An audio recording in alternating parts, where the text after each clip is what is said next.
পেঁয়াজ রসুন ছাড়াই সর্ষে ইলিশ কীভাবে করবে এই রেসিপিটা দেখে নাও। প্রথমেই মাছটা ভালোভাবে ধুয়ে নিয়েছি। ধুয়ে নেওয়ার পর নুন হলুদ দিয়ে মিনিটের জন্য ঢাকা দিয়ে রেখে দিয়েছি। তারপর দেখো সর্ষে আর পোস্তটা সিলে বেটে নিয়েছি।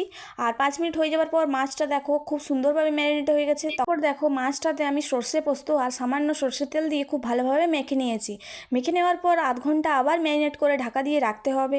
দেখো আধ ঘন্টা পর আমি চলে এসেছি। মাছটা দেখো খুব সুন্দরভাবে একদম একটা সুন্দর ফ্লেভার চলে এসছে মাছের মধ্যে। তো এরপর আমি রান্নাটা শুরু করছি।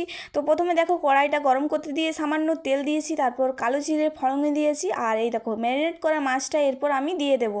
সামান্য একটু ভাজতে হবে, বেশি ভাজা যাবে না। এই যে দেখো আমি এপিট ওপিট করে সামান্য একটু ভেজে নিয়েছি। ভেজে নেওয়ার পরই যে মশলা ধোয়া জলটা ছিল, এই যে দেখো সামান্য ভেজে নিয়েছি। এরপর মশলা ধোয়া জলটা আমি দিয়ে দিয়েছি। এই রেসিপিটা করতে খুব বেশি টাইম লাগবে না।